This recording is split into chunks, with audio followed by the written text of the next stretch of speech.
Okay.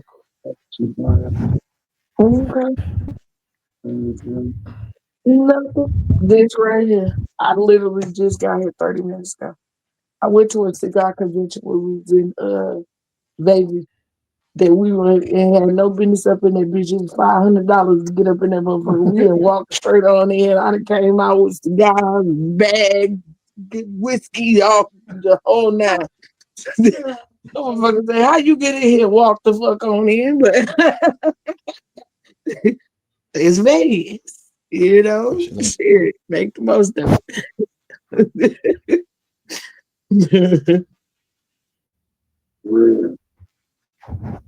All right, you ready? Ready? All right, let go. Welcome y'all to Let's Talk About This, another division of Reality or Not podcast. You got your boy DJ Reality and your homegirl Toya. Toya, how you doing today? I'm good. How are you? I'm doing pretty good. So I know the last podcast I thought it was pretty good with me, you, and Sydney. So want to come back and let's talk about some more stuff. So what's something you want to jump into?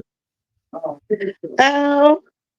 I guess we can talk about what's going on currently, which is this here government shutdown and the effects of that. I've seen some interesting comments from people, some way left, some way right. I don't know if a lot of the comments that I've seen or have read, in text. I don't know if a lot of the people are clear on the back text or the back context of why this shutdown has lasted so long. Mm-hmm. And so I think a lot of people, again, I know we had a conversation a couple of weeks ago. We were talking about believing lies over truth and not really wanting to do the research. I think a lot of people are basing some of their opinions on just what other people are saying, but not really keeping up with the politics that are going on behind the scenes and the reasoning why the Democratic Party has been holding out. At the end of the day, there is more context to why they're stalling out. And I'm not sure people are looking at the bigger picture. And I think that could be to all of our detriment, just in general. I was digging a little deeper into it, and I'm glad you mentioned that. And sometimes we're like, I hate when we're like sheep and we just follow whatever is out there because, I didn't realize, people like even within the military, they're not getting paid and they're still doing stuff. I didn't realize it had that impact. And I'm like, so I'm starting to delve deeper and deeper and deeper, just doing my own research. Because sometimes, as you said, I mean, sometimes people will like you say something, and don't get me wrong, I'm not saying that you're not saying something right or something wrong, but we don't go and look and see for ourselves rather than we don't read, like that's honestly, we don't. And granted, I can say honestly, I don't watch the news anymore because I'm so used to it being tied to, I guess, older folks. So, and I'm saying that like my mom used to watch the news, so I don't watch the news, but it's not like I don't follow the news. I know a lot of what's going on, but understanding everything that is being impacted from this is very important. I don't, and you mentioned it, but I don't think a lot of people are looking at it at that angle. I agree. Some of the stuff that I've seen posted and just some of the comments that people have had, and this is just my personal opinion, seem a little ill thought out. And then again, it could be because of their own political belief. They may really believe that. I don't think that trying to put a consequence on one class of people by stating or assuming that only one class of people are going to be affected or should be affected is fair. I know there's been some comments about, okay, the food stamp thing and this, that, and the third, and people shouldn't, need to be on food stamps or shouldn't get it for as long or whatever the situation may be. But I don't think it's fair to say that or lump everybody into the same circumstance. Whereas, my household may not need, food assistance. But could I say I could benefit from it? Absolutely. The cost of food and the cost of regular bills are rising. Yeah. Um, it's just the reality. It's a fact. And for some households, even with two incomes, if you're not over the national, what they consider to be, moderate income status, you may be struggling in that area. But then I Mhm. don't think it's fair to say that somebody who's a single parent who may be working or may shouldn't Mhm. have the right to at least feed their children or feed themselves when we live in a country of good and plenty. I've over the years I've always heard of America being referred to as the country of good. We have a plethora or bountiful amounts of things. I can remember back a few years ago, maybe some 10, 15 years ago, when dumpster diving and things of that nature was like a big thing. In Mhm. these green conservative people, I didn't forgot what name they used to go by, would go What's to dumpster diving? What's when dumpster they diving? would go to like certain grocery stores or different restaurants, and they would go through the trash and recover um food that they had considered to be waste, Oh, but then others would consider to still be edible, usable, oh, able to be, even rationed to maybe homeless people or shelters or things of that nature. And they were talking about the amount of waste and the amount of food that gets thrown away in the United States on a daily, whereas some countries wouldn't have access to that amount of food, mhm, probably ever, not to the extent of the amount that was being thrown away. mhm, So when I say to be selfish or to be like you don't want to help somebody feed themselves or feed their family, um, I think that's a little selfish and one-sided, because we don't always know the backstory. We don't always know the context of why somebody would be receiving some assistance. You mhm, know, I think that it was stated that they were kind of targeting some Democratic states and some Democratic policies to target a certain class of people, primarily people of brown color. And I include, Mexican, Latino, and African American in that class, and refugees, people that have come to the country looking for, asylum and things of that nature. But to assume these were the only people that were benefiting off of government assistance, I think is kind of it's not even true. ill informed.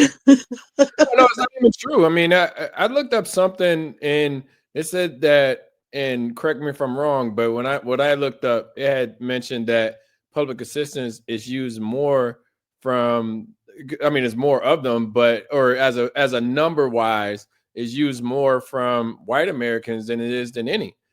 So it's just tricky. Like, I mean, you brought up a great point, and I'm glad you said it. You said that people watching what other people are doing and not really understanding what they're like.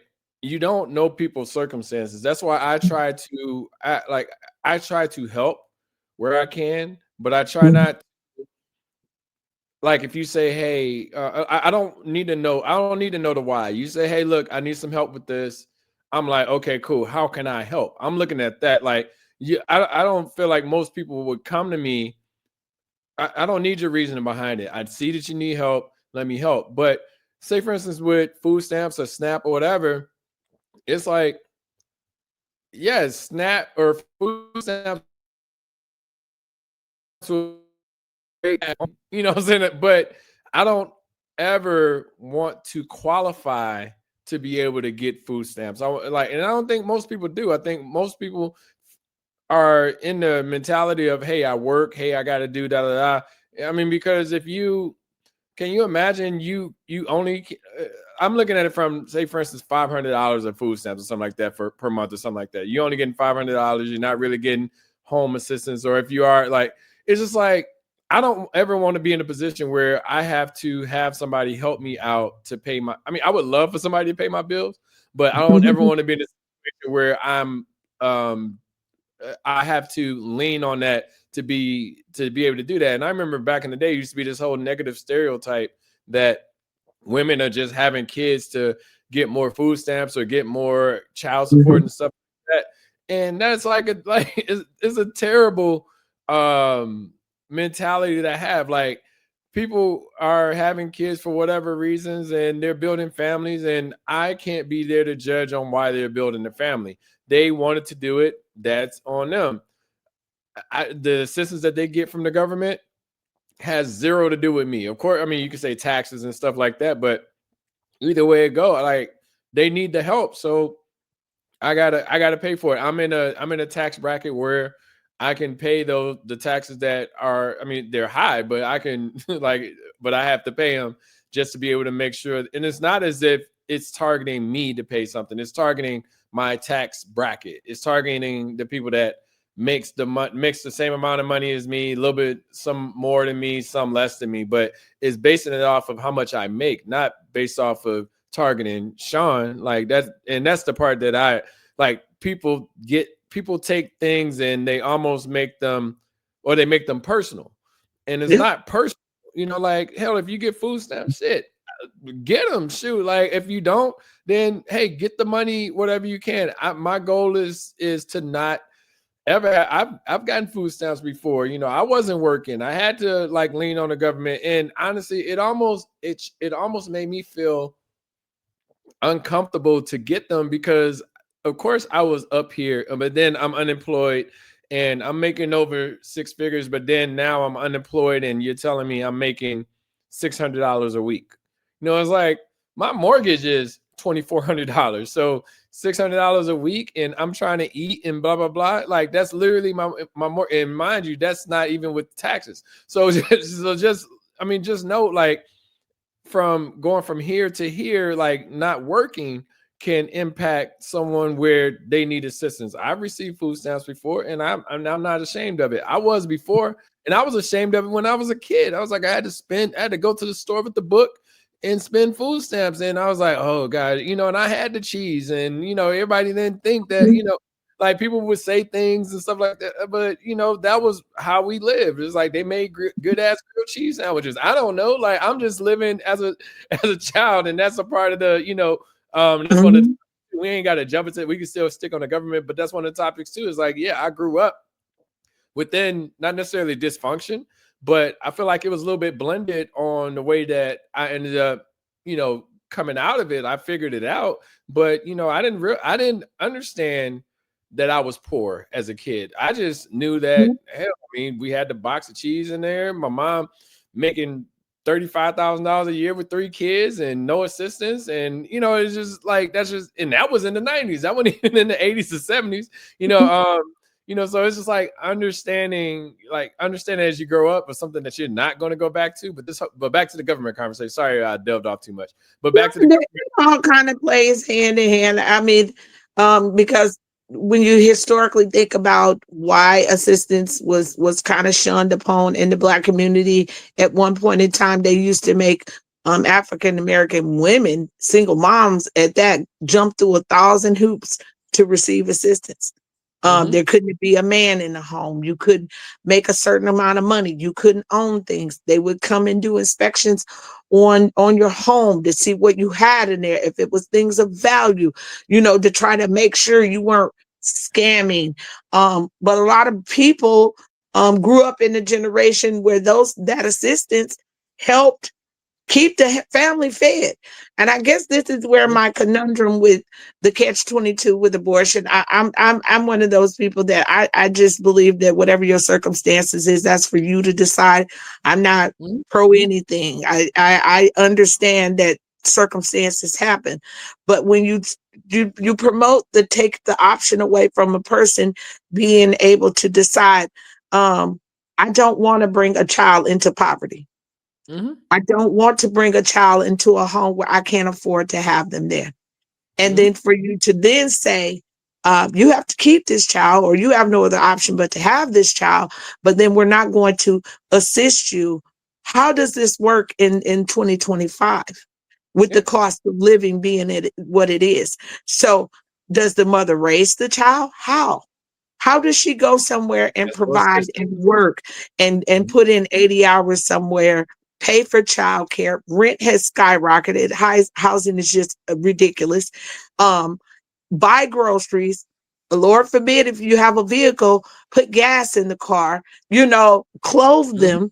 How do you do this on an income medium of less than $30,000 a year?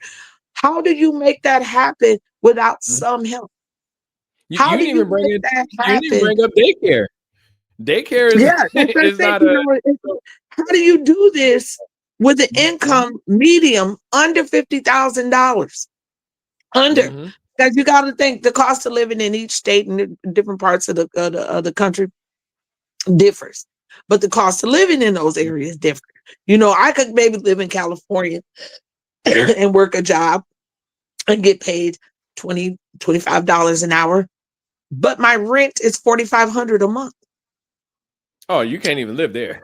Exactly. You know California what is. I'm saying? When you say to somebody, oh, you make $2,500, $25 an hour. Okay, I make $25 an hour, but my rent is $4,500. That Mhm. doesn't include the utilities. That doesn't include putting food in here. That doesn't include the extra amenities of life, just literally having a quality of life, being able maybe to go buy yourself an outfit. Now let's throw 4 or 5 kids in there in 2025. Mhm. In 2025, I'm going to be clear about what I'm talking about in time and era and space and what we're looking at as far as the cost of living. How does that work? How does that seem fair to say that if I had an option to say, okay, maybe I made a mistake, maybe I'm not ready, but is Mhm. it fair for me to bring another child or another life into this situation that I'm not prepared for? Okay, and then they throw in the argument, okay, well, you could put them in up for adoption. How many are being adopted that Mhm. go past 3 or 4 or 5 years old? So now they're in the system. And again, now the government is supporting them. And who knows what type of care they're getting in these facilities where there's no mother, no father, no love. Mhm. You're being taken care of, but are you being nurtured? Are you being loved? And so when they talk about the different nuances of why some people support, oh, let's cut this, let's cut that. Um, the Democratic Party, and I don't know 100% of the details, and I should do more research on it, but I really just haven't had time. But I know a Mhm. core part of their stalling was to prevent healthcare from skyrocketing. I personally work in the healthcare industry, and it is a fear. We are very afraid for the consumers that I work with, and I predominantly work with the mentally ill, people with disabilities. Most of those people get Social Security or on some sort of fixed income. A Mhm. good portion of them are homeless and have zero income, um, Mhm. but they're suffering with mental illness. How do you keep that sustained? How do you keep those people at least able to get medication and to be seen by a doctor so that their challenges don't overwhelm them to the point where crime increases, Mhm. homelessness increases? There is a fear there that some of these people, if healthcare gets to a point where it's so expensive that they just will choose not to get it. Now we've seen in the last year or two the amount of crime that has skyrocketed. And low key, they have associated all of these particular incidents with the person having some form of mental challenge. Now, let's Mhm. look at that from a person or a body of people who can't get care, Mhm. can't receive treatment, who can't go to a therapist or a psychologist and get that medication that they need to keep them sustained, so Mhm. that they think about their actions before they act on them, before they decide to assault somebody, before they decide to walk up on a billionaire and shoot him in the head, or, and that happened. He owned an insurance company or something like that. And they refused to pay for some treatment that this person's family member was going through. And it overwhelmed this person to the point of wanting to act in a violent way. So now what if we have an increase of that? Yeah. Since when did having healthcare become big business with deciding to help keep you alive? With doctors choosing to take care of people and not take care of people. And it's kind of interesting because you're from Michigan, you're from the small town I'm from, and people at one point in time, I remember there was a question on the box when you would apply for benefits in Michigan. They would ask you, did you move here from another state to receive benefits? Because in some other states that wasn't governed, such as Michigan is when it comes to healthcare, their treatment of care is deplorable. I had never experienced what I've started to see in Muskegon since the hospital has been taken over by big business, where you go into the waiting room and wait 7-8 hours to be seen. That's to crazy. Be there half of a day and not receive a bed, to be seen and supposedly treated, sent home. And I've had word of people's family members passing away within hours, days, because of the lack of care. Back when we were younger, we used to hear about that stuff happening in big cities. You used to hear about that happening in cities like New York, Chicago, California, where they were picking and choosing on who they would care for based on if they had insurance or not. And in Michigan, it was always some golden rule that they would treat you whether you had insurance or not. But now we're making some kind of weird shift to where it's going into big business and they're choosing who they're going to treat. How fair is that? Where are we headed as a country where we think that's humane? You say you don't want people to have an abortion. You don't want them to have rights over their autonomy over their body and decision making when it comes to their health. But then if they do, they can't afford it. So it's almost like you're damned if you do and damned if you don't. I'm a little shocked at the Democratic Party for not standing up a little bit more, for resisting a little more. I feel like they've been kind of just standing back and watching to a certain degree.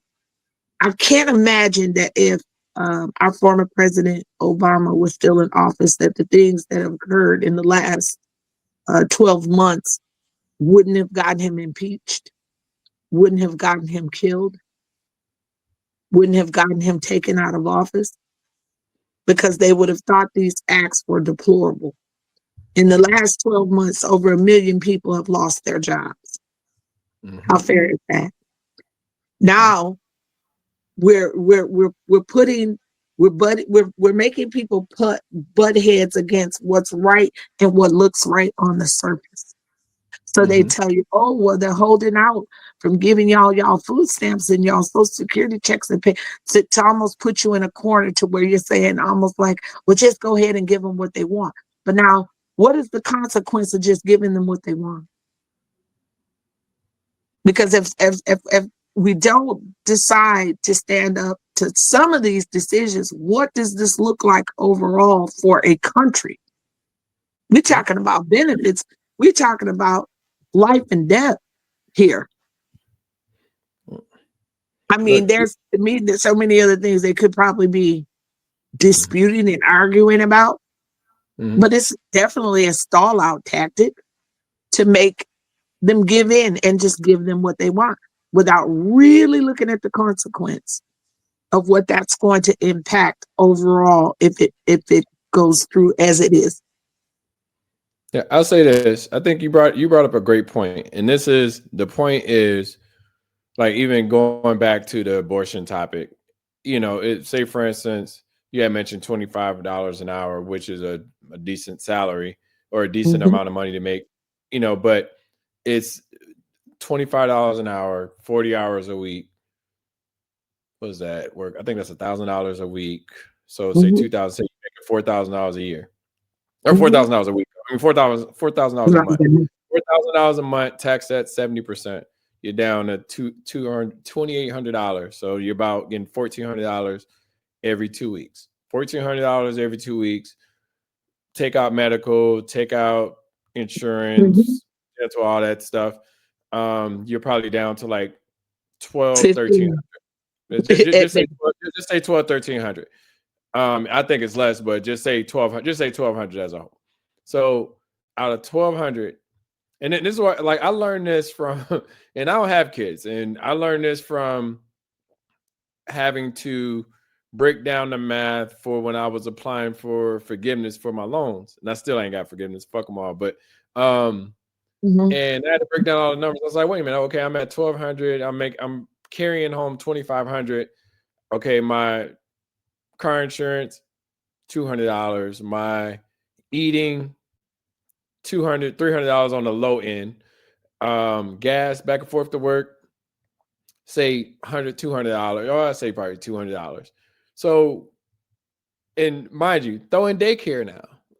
Like the whole abortion thing. Throw in daycare. Daycare can. I've seen some numbers. I'm like, geez, like that is like, how could someone? You mentioned that. How could someone survive off of not being able to? Because I don't know the daycare numbers, but I want to say I'm Well, saying just on the. do the math. Look at it like this, Shante. It's a job. So say Yeah. for instance, that job pays $12, $13 an hour. Do the Mm-hmm. math. If they watching your child 40 hours a week and they're getting paid $12 an hour, do the math. I mean, That's even what you're worse. paying. Look, That's what you're paying. look, doing the math straight up. That's half of what you make. So Exactly. already, so you say $25 an hour, you say $12 an hour, you're already cutting that 25 to 12. And listen, you haven't eaten yet.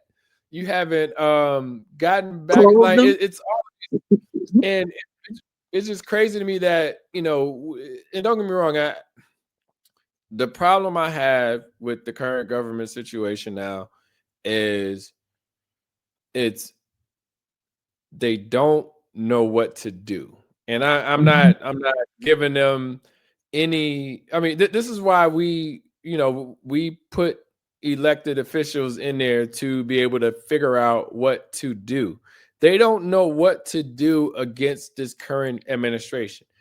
He's Mhm. doing things, and I feel like people are so like, don't get me wrong, I don't like the things that he's doing, but I like. Well, no, I don't even say that. I'm for shaking it up so you can figure out how to stop these things, because we've been kind of coasting within the government, and everyone's doing their jobs, bills are going through, but we're starting to see the officials that we vote in aren't. I want to say they're not qualified, but they They're not. don't know how to handle things. They don't know how to get the shit done. That's the bottom line. So, Mhm.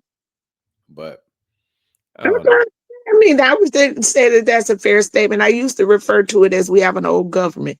Some of those positions between Congress and Senate are like lifelong positions. But then you have to think about it. Some of them people that sitting in them desks are 70, 80 years old. Think about what era they grew up in. Mm-hmm. And that was to keep the mindset of the good old boys type mindset intact. Mm-hmm. So we'll give you longevity and lifetimes. Sometimes, every now and again, I'll watch C-SPAN or watch some kind of session that's going on, and they'll pan around the room, and you see some of them old people in their sleep, Yeah. barely paying Yeah. attention, But listen, and you even the can't get them younger, out of it. some of the And you younger folks can't don't get them even out know of what it. to do. So, No, because now we've just made it so much easier to what I used to refer to as cut and paste. I got the mm-hmm. job. And you said it wonderfully with the competency factor. Don't know how to do it. Mm-hmm. How do Yeah. you get trained for a job that somebody been had for 78 years other than them passing on their mentality to you? Yeah.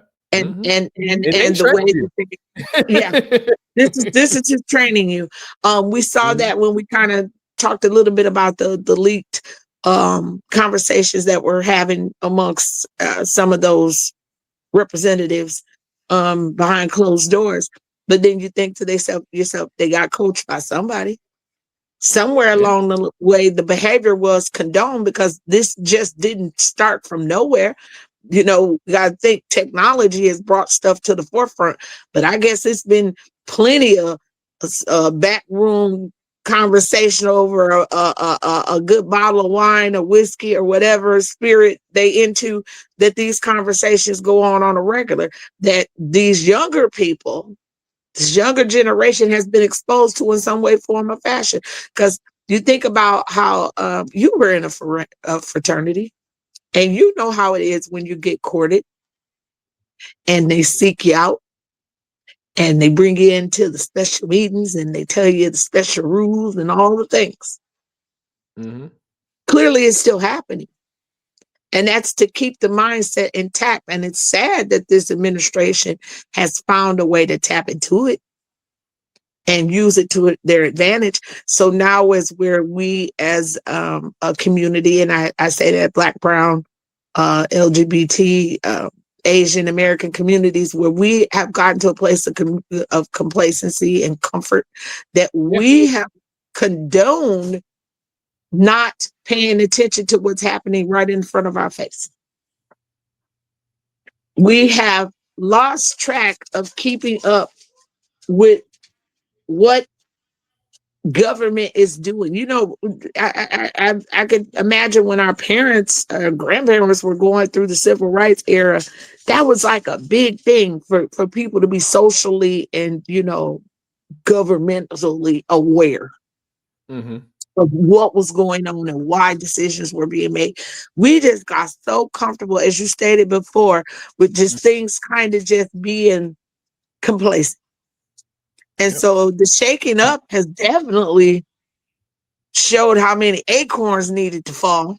Definitely. No, Um, listen, it's always interesting. Like, and this is one thing and we'll jump to the next topic. One thing that I never cared for, and don't get me wrong, I believe in marching, and I believe in, but at the same time, how do a march now doesn't have the same impact as a march in 1959 or 1964, only because, and I'm saying that because you look at what was going on back then, it was like we were literally marching for equal rights. Now it's almost like, okay, let's sign up for the march because we believe Black Lives Matter. Da, da, da.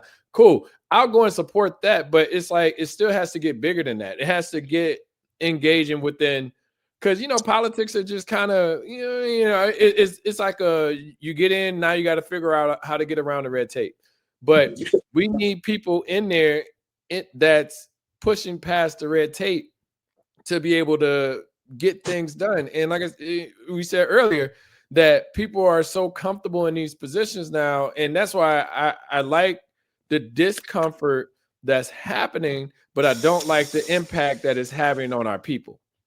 exactly. So, but let me ask I you this think question. people definitely could get more aware. That would help.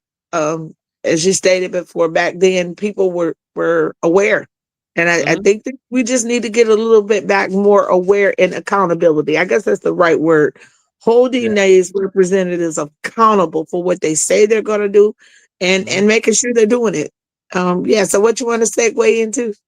Yeah. Let me ask you this question. So, who did you look up to when you was growing up? Like, who was your influence? Who drove you to be like, you know what, this what Latoya, not necessarily what you aspire to be, but at least that motivation that you use to be able to say, you know what, I don't, because think about it like this, right? When we grew up, it was either we could go this way or we can go this way.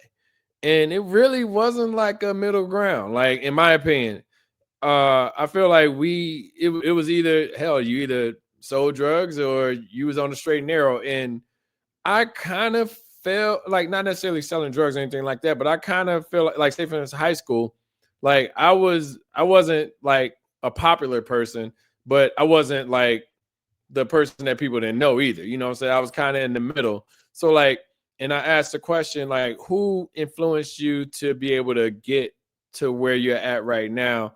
And it doesn't even have to be. So I give an example.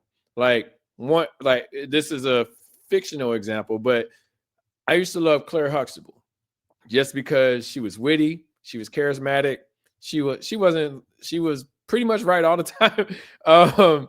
And I just felt like, and so my idea was, I was like, you know what, I want to be a lawyer. Then I found out like 10th, 9th grade, I was like, oh shoot, you gotta go to school extra. It's like, I don't want to do that shit. I do engineering. But anyway, like that was kind of my motivation. I mean, of course, you know, like Malcolm X, Martin, and all that stuff. But like as a fictional character, like Claire Huxtable was the person that I was like, damn, like I want to be like her, not like womanly, like, but I wanted to be like her as far as she's quick on her feet. She can solve the problem. When Cliff was doing whatever, she was able to, you know, figure out the family. Like she held the family together. And then, but she was also smart too, where, you know, she did her job and she was able to, you know, handle the kids and stuff like that. So, but what was your, who did you look up to when you was growing up? It could be fictional, it could be non-fictional, it could be a family member, etc. Like, what's your thoughts on that? It's kind of interesting because, in a way, I can't say that I just looked up to anybody and wanted to desire their life or be like them. Did I get inspired by people? Yeah, I got inspired by a lot of things. I was I got a lot of inspiration from my grandfather, just because he was omnipresent. He was always there, always supportive, always encouraging, but he was a very quiet man. He didn't talk a lot. He didn't, scold. He wasn't abusive. He wasn't an aggressive man. He was a very simple guy. And he was what I would consider to be like the epitome of a nice guy. He married my grandmother. He took care of his 7 kids. He didn't have any outside children. He made sure home was taken care of. He made sure extended family. He showed his strength in being reliable, being present, his character and his actions spoke for him. He wasn't a man of many words by no means, but if he said something, he meant it. He had believed in honor, and if you say it, you're going to do it, stick to it. But he was always supportive. There was just never a point in time in life that he wasn't there. When my mother and father got divorced, we never felt the lacking of a father figure because he was always there. If there was an event, if there was something going on in school, you would think nobody was going to be there to support. Because I'm living with a single mom. My mom had to work. She couldn't always come to the field days and this and that. But you could look out the corner or you could look on the other side of the field and you see my granddad standing on that fence, watching and waiting. All you had to do was tell him what day it was and what time. And he was going to be there. Whether you did good or bad, he was going to cheer you on, and he had that change, that little money for you when it was over. So his character spoke to me in a lot of ways. Inspirationally wise, I always aspired to want to be great. I knew that I had it in me to be great. And my teachers knew that I had it in me to be great. They used to often say, she do just enough to get by. And so I think I was always my own biggest enemy when it came to being complacent. Yeah, because I've never fit the mold. I've always wanted to be my own thing, do my own thing, kind of tread my own path. I used to get inspired by watching Dynasty. I don't know if you remember that. Yeah, I remember Dynasty. So back in the day. Yeah, that nigga woke up like the host. He woke up and Blake and all of them. I used to say to myself, now I want that life. I want to walk around with a fur coat on, and I want to carry the briefcase, and I want to have the big house. And when I was younger, I used to like to look at Victorian magazines, and I used to tell my mom, I'm going to get me a big house, and I want a Victorian style house, and I want a tub with the bear claws. and the Mhm. gold tips, and those things just inspired me. But I can't say that there was ever one person that I just looked up to want to emulate or be like, because I always thought I was great. I knew I Mhm. had it in me to be great. That's the cockiness in me. I Mhm. often refer to it as the Capricorn in me. But Um, it's not just cocky. It's confidence. Like yeah, that. Yeah. I've always kind of just did my own thing, and I never really cared what other people had going on.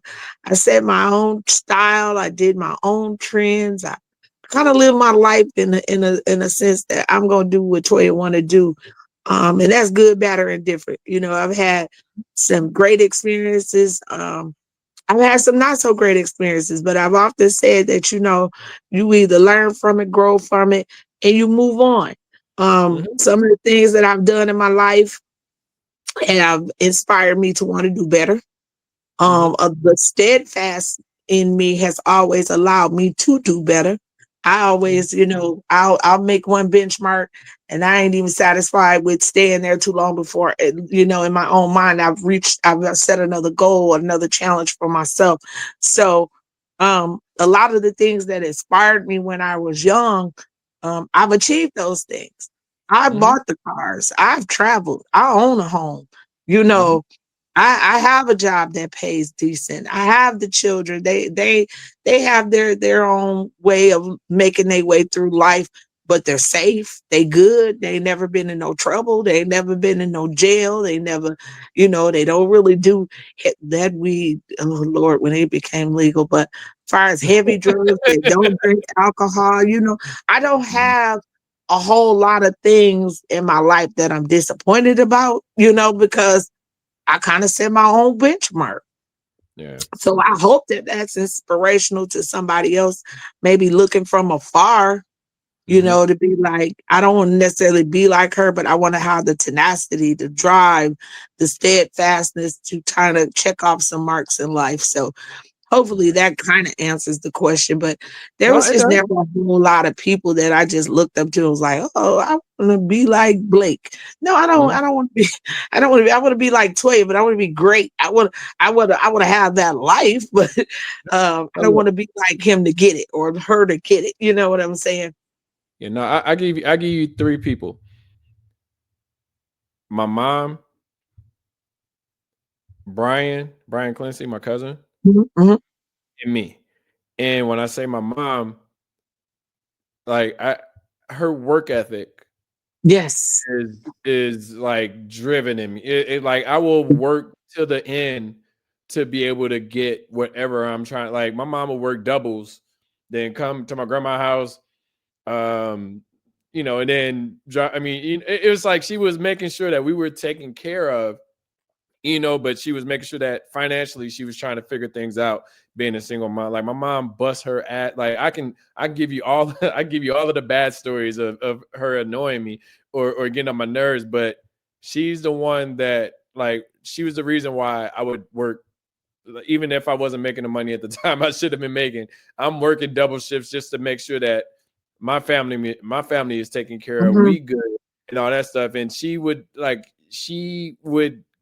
find a way to she's the only person that could touch my nerve too. Like literally everybody mhm, else, I'm just like, whatever. I can bypass y'all. But the mom, like, she the one that will touch my nerve. But at the same time, if I need anything from her, she got me. And that's why I try to hand that down to my nephews and nieces and stuff like that. That anything they need, I will figure out how to get it working, not mhm, working.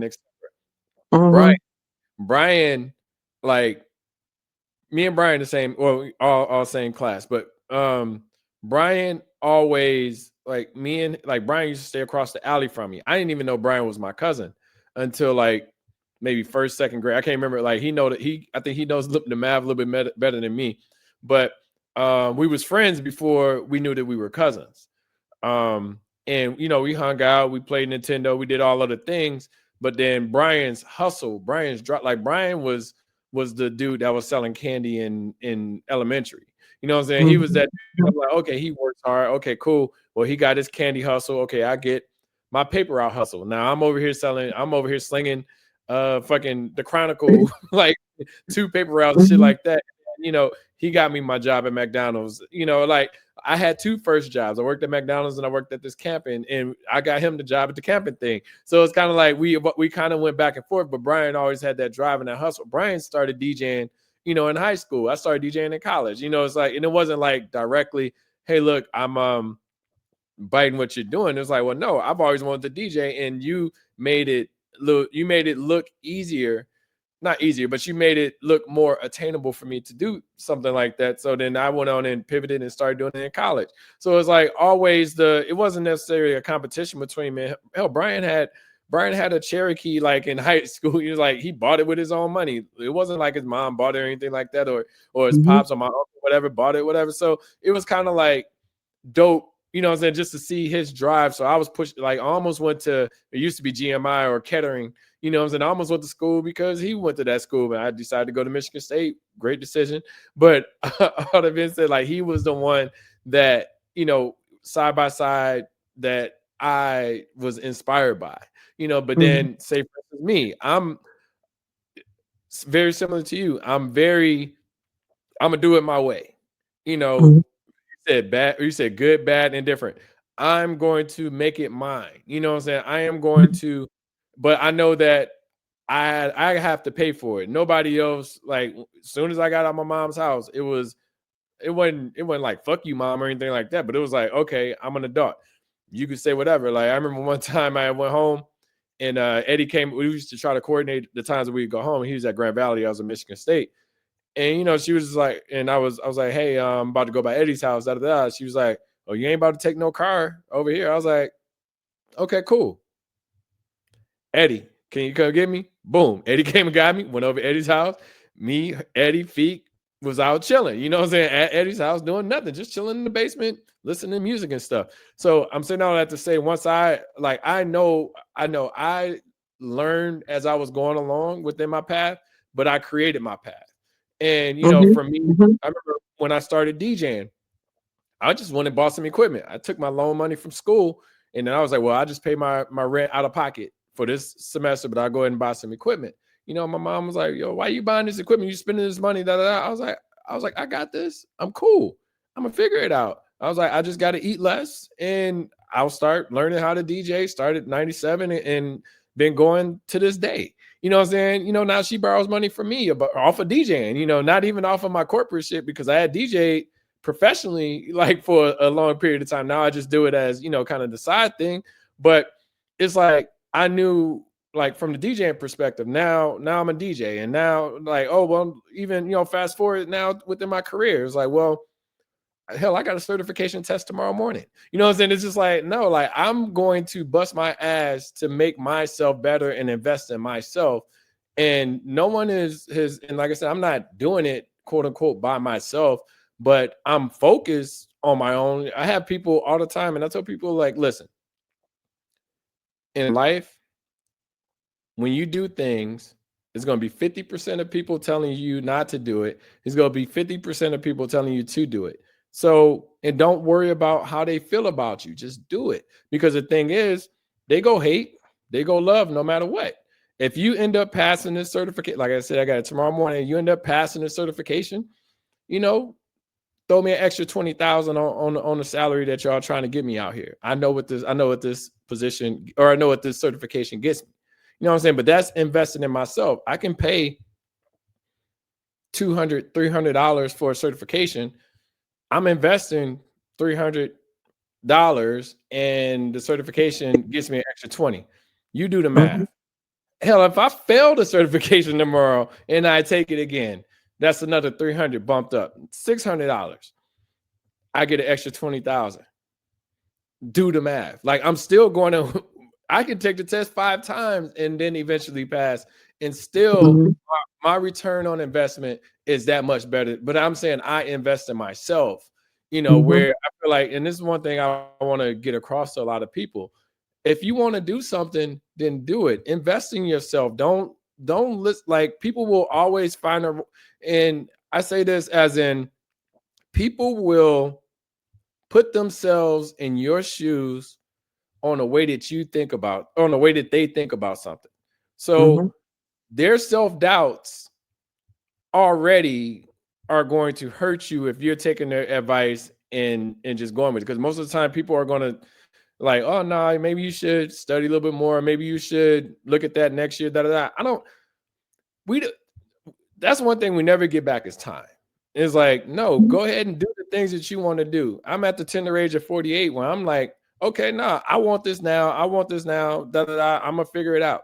You know what I'm saying? Like, hell, I give it last example. We jump into the next topic. I don't want to long-wind the conversation, but I had an offer for a job last Monday, and I got the offer. I countered them. I was like, no, I need to have this in the offer in order for me to take it. They refused, said no, blah, blah, blah. Mind you, I'm not working right now. Mm-hmm. So I'm missing out on that money that I'm able to get just because I countered offer. But I'm getting what I want, right? So I interviewed for another position on Tuesday.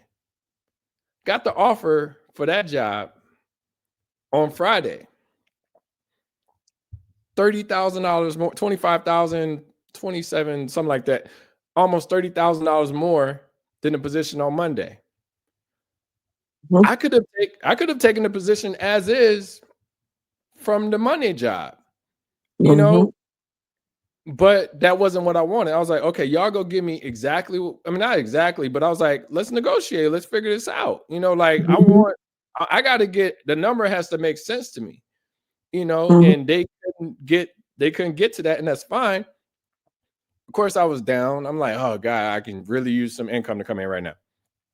But turn around Friday, 27,000 more on the job. And the other job was 5 days in the office. This one is 2 to 3 days in the office. You know what I'm saying? So it's kind of like understanding what you want and asking for it. Like I want to, and I want to get into the whole Bible and shit like that. But like my pastor said, he's like, hey, look, you know, he didn't want to say it directly to me, but it felt like it. But he was like, if you want something, ask for it. Don't ask specifically. Don't say, hey, I need to I need your humble grace and all of this blah blah blah. Say, hey, look, when I prayed, I was like, God, look, I need a job by Friday. I need to pay this. I need to get caught up on this, and I need this to happen. And like I said, it doesn't happen all the time, but I literally got an offer on Friday. And I'm not saying like, you know, I'm the godliest person, but I do pray and I do figure out, you know, I was like, well, if he blesses me with this, that's fine. But I wasn't thinking if, I was thinking when he blesses me with this. I didn't think like he had to come through on Friday. I'm thinking whenever he decides to come through, he's going to come through when I need it the most. Yeah. You know, so I often used to tell people the worst thing somebody can tell you is no. Yeah. I had a friend who had said to me one time, this book a couple months ago, she was considering transitioning from one job to another. And she said, oh, I don't really know. Sometimes I look at these job descriptions and I'm not sure. And I'm da da da da. And I said to her, well, don't always get so caught up in what the job description is. I said, because a lot of times you can see the job description, and then once you actually get an interview or get an understanding of what the job requires, it's not exact as it's being described. But that's how they have to list it, or you know, kind of refer to it as. I said, the worst you could do is go into that environment and not at least ask the questions. She says, well, some of them, they not paying what I would want them to pay. And I says, how do you know that? Ask for it. I said, first you got to get the interview. I said, and when you get the interview, then sell yourself. Yep. If you know what you bring to the table, I said, most times in the application or on the job listing, they're starting at base level. They didn't necessarily tell you that's what you was going to get paid. You then come into that environment. If you're certified, like you said, you have the criteria, you have, and lots of times people overlook the fact that years worked. When you have the experience, sometimes that speaks volumes over somebody coming out of college with the degree in that particular field. But when they don't know the nuances and the ins and outs of the actual job, and somebody else is in that same space, but's been with the company 5-6 years, understands what their goal is, what their motive is, what their initiative is, and knows how to get to the end product, that speaks volumes. And I said, when you get in there, I said, and then you have to factor in, how does their pay system work?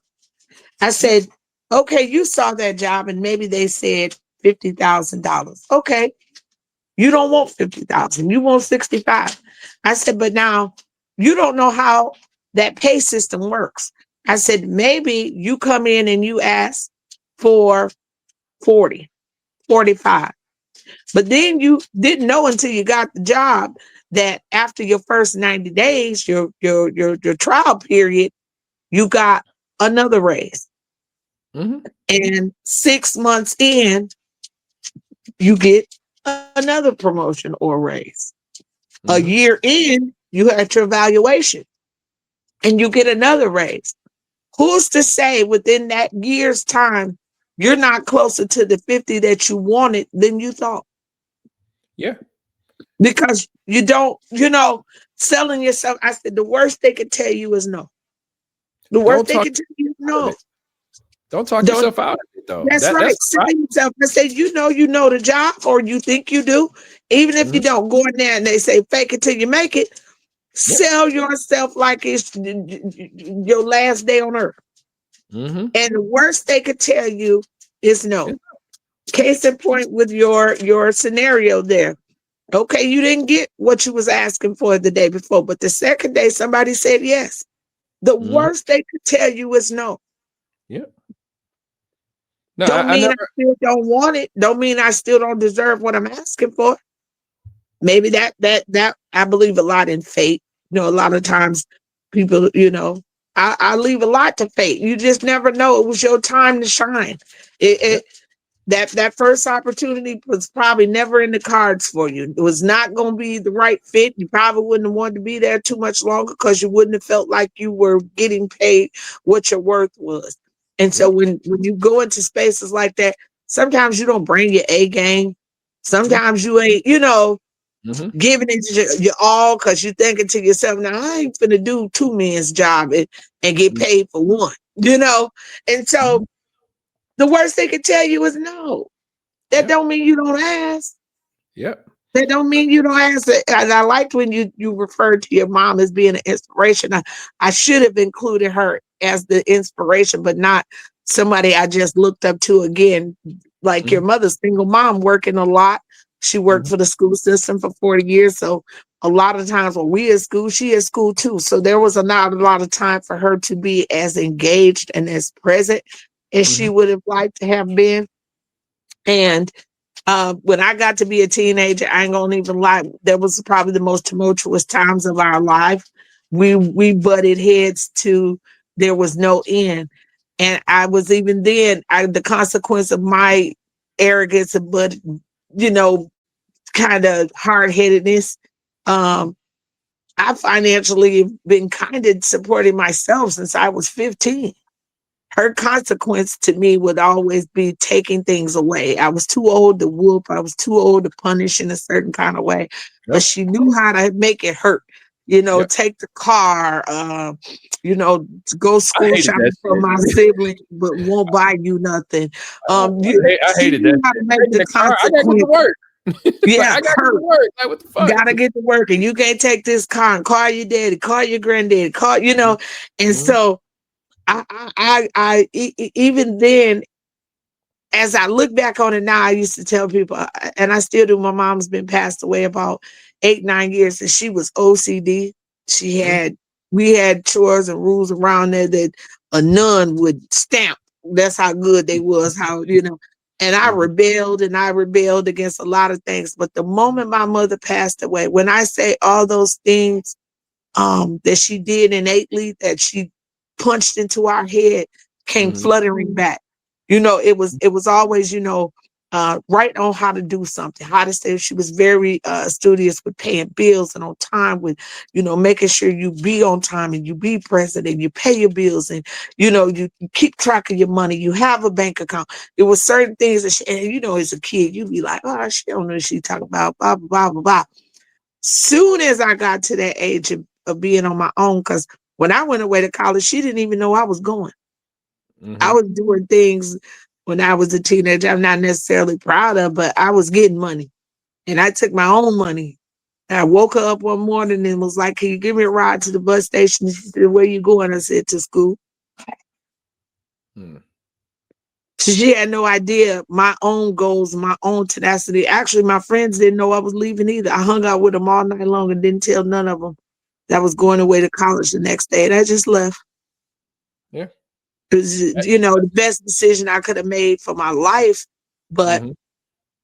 the But you made the tenacity in me was like, I'm gonna make it happen. yeah, you made the decision. That's dope. Like I said, me the mom, like it's weird how like I like the it's funny. It's when I have conversations, I'll probably talk about my mom somewhere within them conversations the most.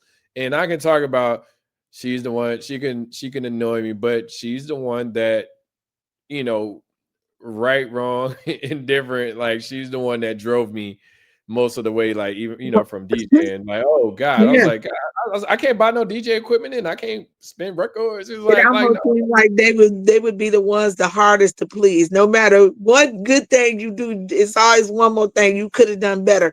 That was kind of like our attitude with each yep. other. Like, you could have won up that. Well, why you didn't do it this way? Why did you didn't do it? And I'm like, but I did it. What is you talking about? Like, Look, I asked my mom the other day. I was like, because we were talking about the job that didn't come to fruition, and I was like, Ma, how much money you think I make? It's like what do you think I'm just out here just accepting anything just because it's a job? I was like, no, like, and it was just an interesting conversation. She's like, well, and she doesn't do this that often. I need to have these conversations more with my sisters and my nephew and stuff like that because they have the relationship that they have, or they have a similar relationship that I have with my mom, but not I want to say I'm close or anything like that. But the she was like, well, you know what you're doing, and you go figure it out. And I was like, I ain't never heard this shit before. Like, where did this old wise mom revelation come from? But it like, cause she's done that several. I don't know if it's within the older age or whatever, but she's done that several times. Like, it was a time where I was talking to her, and she was like, I'm sorry, and I was like, only one time ever. And that was the time. Like, that was like maybe that was within the past 6 months where I heard, I'm sorry. And I'm like, damn, like, okay, she's getting a little older because I have never heard of apology. Mama, like you said, the accountability thing nothing. earlier Yeah. within the conversation. I have never heard her say, I messed up. And that's where I the things that I wanted to hear, I automatically inject those into who I am as a person. So, I mean, Mm-hmm. Yep. whether it's positive or Yep. negative, I still do the things that make, like, whenever I'm talking to somebody and I'm wrong, like, my bad. So Yep. how do we fix it? My Like, mom, prior to passing away, when you just said that about the accountability thing, she had to have a surgery this a few months before she passed away, and she mhm, was making these statements. You know how they do when they get ready to go to surgery.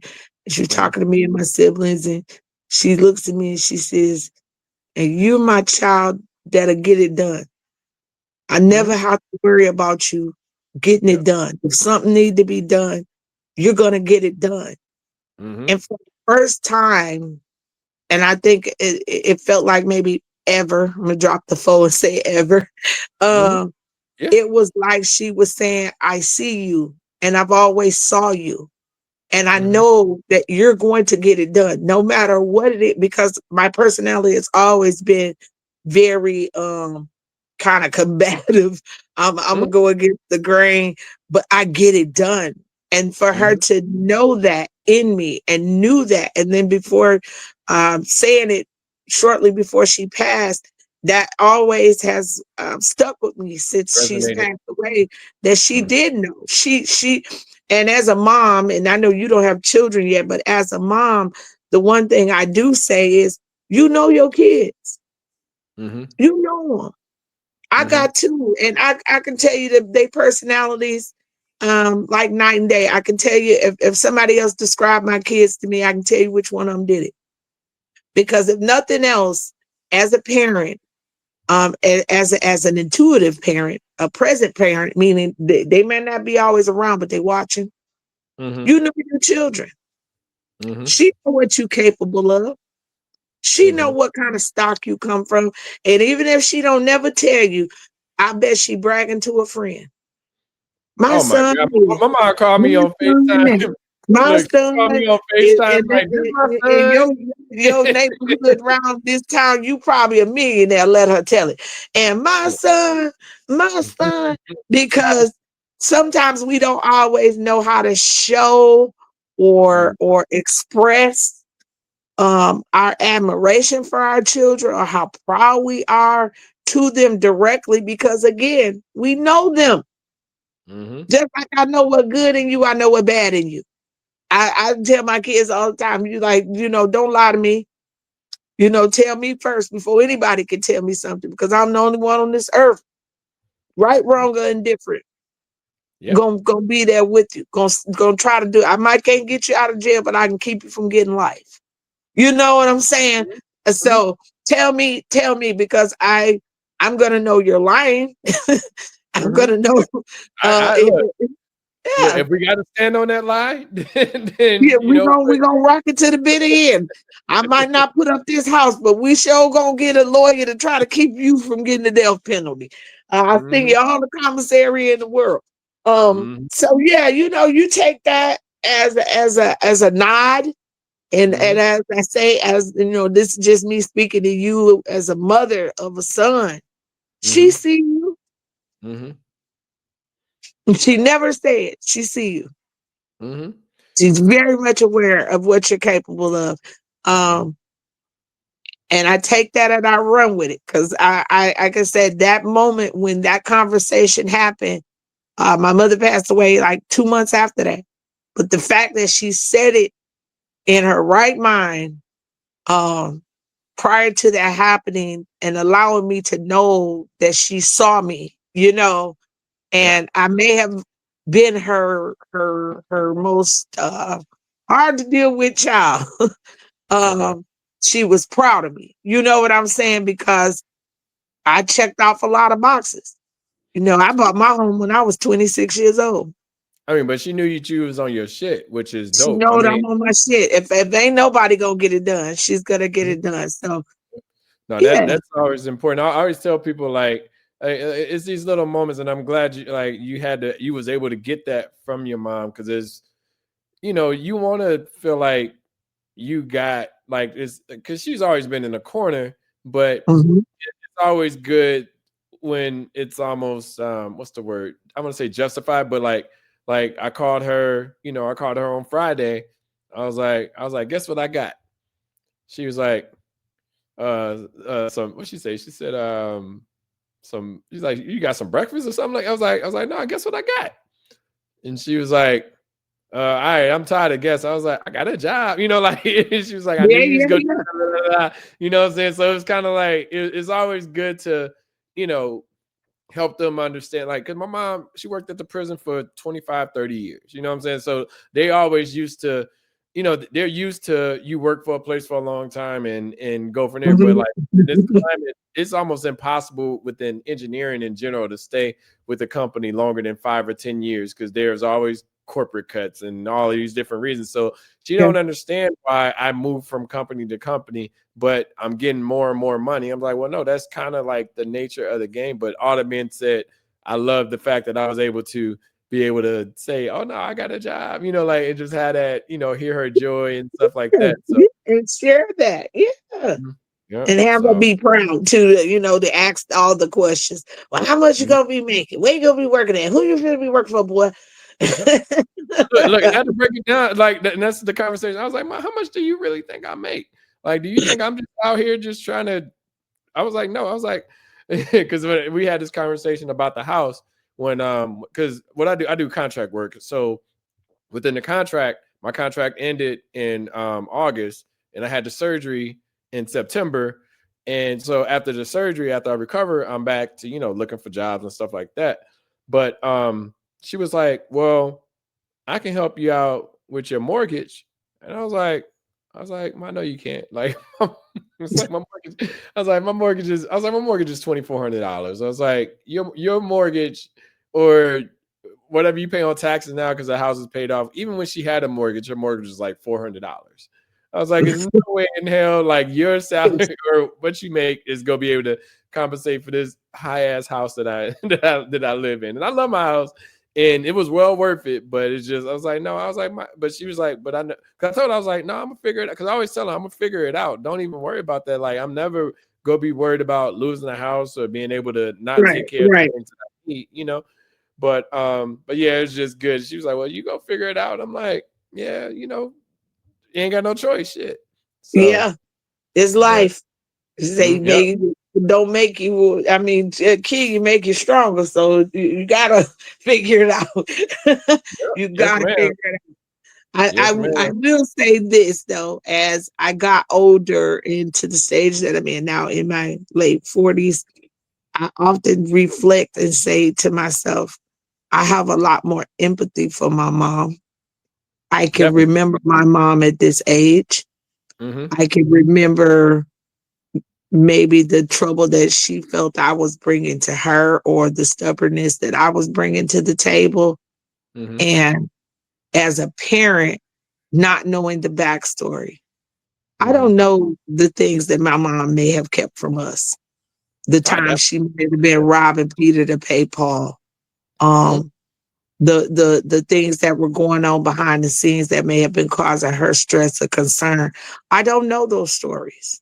Mm-hmm. I don't know um if it was something that was weighing heavy on her. I don't know how the divorce affected her. I know for many years she didn't date because she had three daughters and she just refused to bring men around us. Um, could that have contributed to her not finding love again, not wanting to remarry? I don't know. What I do know as a mom at this age, I have a better understanding because I know that there are things that my children don't know. There were times when Like my they were mom. younger and the scuffle was hard, and I just didn't tell them everything. When me and their father separated after 16 years, how I may have kept my emotional feelings and how that was affecting me from maybe being a little more compassionate, a little bit more patient with them, working more, being kind of, I ain't gonna say not present because I'm one of them parents that was at everything. I literally attended every single event, field trips, school, anything. I'm gonna be there because I always wanted my mom to be there. And I Mm-hmm. understood as an adult now that she had to work and it wasn't possible. But as I work in the industry that I work in, I've always made sure that I used my PTO wisely. I never took frivolous vacations. I never took weeks off at a time. I kept those hours so that if my son had a field trip, I'm going to be that chaperone parent. If Mm-hmm. my sons had a game or something they were at, I'm going to be there. They never had to not look over in them stands and not worry about me not being there because I was going to be present. So Mm-hmm. I have a lot more empathy now because I don't know what her journey was. I don't know, and to this day, some of those questions will never get answered because she's not here to have those conversations. But I do have empathy for the time frame because I think back and I'll be like, I remember my mom in my 40s. Well, I remember the hard time I was giving her, when she was in her 30s and I was a teenager and I was reckless and talking crazy and for the streets. It was, I just remember and I could just imagine as a mom what that was like, you know? Listen, one thing and we can wrap on this, but I remember talking to my mom. She came here, and I'm not gonna because it involves family. But she came here to visit during COVID, and when she was like she was saying, well, we were talking about an individual, and I was like, yeah, I support the family. Da, da, da. She's like, well, you don't know what he did to me, and I Yeah. was like, tell me more. Like I didn't even know that there was a thing, you know. Hmm. Hmm. It's Hmm. stuff like that you know, granted, I'm not sure how much your mom would have told you, but Yeah. of course, that we've dealt and we haven't like I don't have any like specific like trauma that's like that to that Yeah. level. Me either. But at the same time, it's like, you know, it's hard to like I want like when she said And it, I was like, sometimes what you say, it's hard to imagine they had a life before being a child. I mean, before being a parent. yeah, I was like, let's talk about it more, da, da, da. But then she automatically shut back down. I was Yeah. like, damn, well, you don't want to push like I tell everybody all the time, like, you got a story, you tell it when you want to tell it. Like, I can't force no Mhm. one to tell a story, but just know that I'm here because it almost it can feel embarrassing to them, or it's like they don't want the sympathy or the empathy that's there to be provided. I'm looking at it like, no, like I'm not judging. Like I Mhm. understand. Like I'm I'm here to hear about, because I mean it makes a little bit more sense on, like, well, ain't Evelyn mean or da da da. I was like, well, no, you don't know what she actually went through, what I'm saying, and stuff like that. As a child, like this isn't, as an adult or anything like that. Of course, she dealt with everything as an adult, but being impacted as a child can change the way who you are as a person forever. Mhm. So Mhm. when she Yeah. broke down and said that, I was like, oh no, I was like, all right, well, I mean, we literally driving to go to Whole Foods and shit. And I was like, well, tell me more. Like, talk about it. Like, so I can understand it and see where you're coming from. Cause I've never been a judger. I've always abided by you live by your own path. Like Mhm. I can't tell you what you should be doing. And I hate when people try to say, well, you should do this. Like, if you're a child and like, I'm teaching you and you're learning, I'm like, this is why you should do this, and this is what you're going to get from it. But as an adult, I'm never going to tell anybody what they should do. I'm gonna give advice and give information and stuff like that. But I'm never going to tell somebody this is the only way to do it and da da da. And if you don't do it this way, then I don't fuck with you and da da. Mhm. I don't. No, like, talk to people, understand what they're going through. Because, like I said, I mean, that was a moment for me that I've only had that moment one time in my life. And she's 74. She'll never Yeah. open up like that again. And Yeah. she only opened up at that point in time based off of frustration, not even off of me asking questions, so. Yeah. So that's a story that they say may never get told, and you'll always um, have that in your mind. But I would say that that'd be a great topic for us to explore Mhm. on maybe one of our next sessions. We could talk about maybe how secrets hurt families. So, All right. We gonna definitely that's gonna be a topic. So definitely we'll talk about that next time. But appreciate y'all for tuning in for Let's Talk About This. We appreciate you. Make sure you like, subscribe, leave a post, talk about things that you would like us to tackle, and we'll go from there. Toya, any parting words? no, I'm looking forward to our next topic and subject. I really enjoy it, and I enjoy conversating and having that kind of like difference of opinions and views. Mhm. Sometimes it's just kind of good to sometimes hear a man's point of view on certain things. So I like that, and I enjoy doing that. So I'm looking forward to it. Can't wait to our next session. So Look, you keep I them good really topics coming in, and I'll do my research. Look, I really love talking to you, and I love the engagement, and I like the back and forth, and that's always important because the thing is, like, we're not looking to solve anybody's Mm-mm. situation. We're just telling you how we've dealt and how we live and the things that we experienced within life, and that's only meant to help you figure out things that you may be going through. Like I said, leave a conversation with, or leave a topic within the within the comments, and we're always open to talking about those things. But Yeah. but anyway, thanks you everyone. Talk to you soon. Peace. Bye. Have a good night.